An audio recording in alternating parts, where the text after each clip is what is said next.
So since Grady Sizemore and Alex Gordon have been coming in and putting on a show, why not move them both up in the lineup? I mean, I think I had Alex Gordon batting 6th or something in the previous 2 games, and Grady Sizemore was batting 3rd. But I need to put the best hitter at the top of the lineup, so Grady Sizemore will be leading it off in this one. And thank the heavens I finally get a home game. Has anyone noticed that too? In the past, couple weeks, I think, well, not that long, maybe just over a week or something, I've played almost 10 games, probably, maybe even 10, maybe more than that, but I don't really know the exact number. But I haven't played a home game in a very long time, so thank God I'm able to get a home game, because I've been sick and tired of seeing my away jerseys every single time. So wanted to play at Fenway too, because every single time you play at Fenway, crazy shit happens every single time. And the way that my starting pitchers have been doing the previous 5-6 game span, I wasn't worried about that fucking monster in left field, about right-handed batters going to town on me. I had confidence in anybody who was going to be stepping up to the mound, and they'd be putting on a show as well. But what a fucking surprise. Grady Sizemore gets yet another hit. I think every single at-bat but one, Grady Sizemore hasn't got a hit in. So this is crazy, man. Easily the best debut in just the first couple game span I've had for any player I've ever played with. So good thing I got Grady Sizemore on base, because Altuve isn't playing any fucking games. He is going deep. Very first pitch of that at bat, and now Pierzynski is looking to follow that up, and he does, man. I'm struggling to take Pierzynski out of the lineup to put McCann back in, because Pierzynski is a fucking beast, man. There's so many beasts on this team at the moment. I may not change things up for a little bit. I'm still going to pick up some new guys and stuff, and maybe switch some other guys around other than Coco Crisp, Grady Sizemore, Alex Gordon, Prince Fielder. I don't know about Pierzynski and stuff like that, because I was doing really well with Brian McCann when I had him, but maybe not as well as Pierzynski. I don't know. It's hard to say, but I was doing really good with both those guys. And the connection in this game was kind of sketchy at times too. I don't think it was mine, because I have a wired connection, and I'm always up to speed with keeping my connection good, because there is nothing more frustrating than playing any fucking game with shitty connection. MLB just may be the worst, because you know out there, if you've played this game with bad connection and you're up at the plate, and then every single fucking time it looks like you're getting a knuckleball, and the pitch will look like it's going to hit your fucking head, and they'll be right down Broadway every single time. This game may be the worst game to play with bad connection. So yeah, I don't think it was my connection. It may have just been the game or something. But yeah, the connection at time in this game was a little bit sketchy. Wanted to say that so no one thought that this video was just being weird or something. But yeah, man, coming out swinging the bats once again. I mean, I may have to apologize for all these games, because I was, like I said in the previous video, I was bringing close 9th inning thrillers everywhere you look. There was about almost a 2-week span probably where I was just bringing crazy 9th inning after crazy 9th inning, close games right down to the wire. And then lately I've been coming out and just putting on a show pretty much. The offense cannot be stopped, man. I don't want to slow down. I know I have a feeling it's going to slow down now that I'm talking about it. I jinxed it. I'm probably going to slow down now. Grady Sizemore, this is somebody you can't jinx. This fucking guy just comes up and does work. I mean, what do you have to do to get this son of a bitch out? He cannot be stopped. That is yet another base hit. Maybe the new leadoff guy in the order. I have no idea. Right here, this was a fucking fail by both of us. I did not mean to steal home. I wanted Sizemore to steal second only. And fucking Samar just stealing home, and he threw to third base because there probably wasn't he probably obviously didn't think I was going to continue running. So that was a piss off for this guy. I would have been fucking heated after that. So I'm able to go up 4-0 in this game, and we're now in the top of the third. This guy actually had a pretty decent team as well. I was actually kind of surprised I was doing so well with Samardzija at the beginning, because he was making solid contact a lot. Wasn't going out. It wasn't that typical, striking out a lot of guys like the past 3 or 4 games I've been going out there and just dealing on the mound. This guy was actually making pretty decent contact. I don't even think I had 2 strikeouts when it was all said and done. But yeah, this guy put in a lefty, which was a good idea, because I was jumping on Carrasco, who we had in the who he started.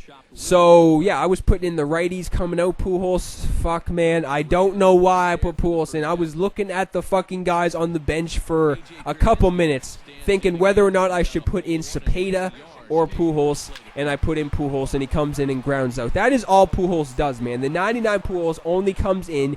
He either hits a fucking, he only hits a ground ball, or he will hit a fucking fly out right to the infield. And it doesn't even matter what contact you make. This game just loves to troll Pujols. I did 10 times better with the 97 Pujols when I had him. I only had him for a couple weeks, I think, but I remember the first couple games, it was insane. That was another card, too, who would just come in and hit frozen ropes. Laser beams off the bat, man. That's what I was talking about when I first picked up that 97 Pujols, is that he was coming in games and hitting rockets, bullets off the bat, man. Like, head-high line drives every single time.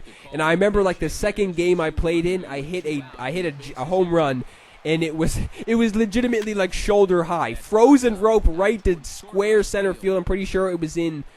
I forget what stadium it was at, but it was legitimately a frozen rope right dead center field almost, and it was just crazy. So I don't know if I regret getting rid of that 97 Pujols, because this Pujols does have better fielding and way better hitting stats, you would think. But Jesus, I've just been struggling with Pujols since I picked him up, which is unfortunate, because this may be one of the best, or if the best, hitting card in the game other than like Ted Williams. I've done pretty well with Ted Williams so far, even though he's not playing. Just wanted to get some other guys in there, since Coco Crisp and Alex Gordon and now Grady Sizemore. I don't even know how I'm going to take those guys out of the lineup, and since I still have Kenny Lofton and Crawford and holy shit, man, Ethier, I have so many outfielders. It is sad. It's very sad how many outfielders I have who can come in and perform. Like, there's no one on the team at the moment who I have who I'm not confident in using. There's not one guy in the outfield who I'm going to put in and not think that I'm going to get something going from. Hunter Pence too. So, Jesus, man, like, I'm struggling to even figure out who I should put in games sometimes. Alex Gordon and Grady Sizemore will be staying in the lineup for a little bit, 100%. Even Crisp I like using, but I like switching things up a little bit because, I don't know, that's just the way I am. I like switching things up a little bit. It's interesting to see, new lineups. Don't want to use the same lineup every time because that will get boring to watch as well. But I like switching things up a lot too. So in this fucking game, like, I don't know. I don't know what has been going on. This game has been liking me lately, I guess, because there's been games where I've just been getting screwed over everywhere you look. But then there's times when you go on like a 5, 6, maybe even over 10 game span where you're just going out there and you're putting up double-digit hits or more. And that's what's been happening with me lately. Like, I don't even know what's going on. Zimmerman is getting a jack of his own. I didn't even think that had a fucking hope in hell of leaving the park, but that just makes it over the fence in the bullpen. So I'm increasing the lead to 5-0 here in the 7th. And yeah, this guy wasn't getting much going at all, even though he was making a lot of contact, like I said, putting the ball in play. He's able to get on base right there. That went down as an error from Pujols. What a surprise. Pujols makes another error. He's definitely leading the team in that category for sure. But this is how you get out of it. This is exactly how you get out of it, man. You don't want a rally to start. You turn a double play to end the inning, and that is exactly what I do. So things have been going pretty smoothly for myself and Alex Gordon. With Grady Sizemore, that is another ball leaving the yard. Luckily for that short wall out there in straightaway right field at Fenway, that wouldn't have had a chance in hell of leaving. That guy would have caught that easily. But let me know what you guys think of these new additions. Are you guys enjoying seeing Alex Gordon and Grady Sizemore in the lineup? Because the only reason I picked up Alex Gordon is because a lot of people were telling me to get him because he is a beast. And I agree, he is a beast.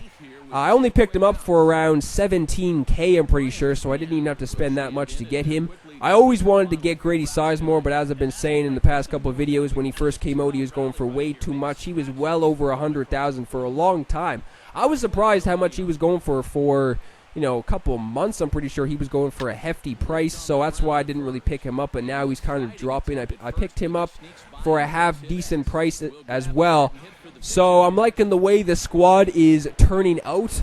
I think I mentioned this in the previous video too, that I'm not even close to finishing all the live series, or just the live series collections, so I'm not even close to getting, Reggie Stalker and all those guys, the 99 A-Rod. Actually, I'm pretty close to getting him. I think I finished the AL East, and I finished the AL Central. So all I need to do is the West, and I need to get Trout. Who else is a diamond in the AL West? Altuve and those guys. But I already have Altuve, so that's pretty decent. I may think about doing that and picking up the 99 A-Rod at some point. Maybe. Just maybe. I have no idea, because I've been hearing that when I looked at all those A-Rods, I didn't think that the 99 A-Rod for the Yankees was even close to the best, but everybody's been saying that he is the best card against righties. So that is what I need for sure, because I'm not just going to get him and platoon him with guys. I'm going to put him in at third base to start. So maybe I can pick up Trout as well, and I could get him out there, because, yeah, that's another guy I wanted to pick up for a while, but he's been always going for a lot too. And, yeah, the rookie Trout, I've been saying, would have been a good pickup, but ever since I saw the stats for that rookie Trout, I was like, what the fuck? Why even pick that rookie Trout up? Might as well just get the live series Trout. So I may do that. I may finish the AL West at some point if I'm able to get some stubs, because that would be sick if I was able to get that 99 A-Rod and maybe some other guys too. But this is pretty much in the bag. It is in the bag after that third out. I have no idea what has been happening. How have I just been going out there and shutting the door every single time?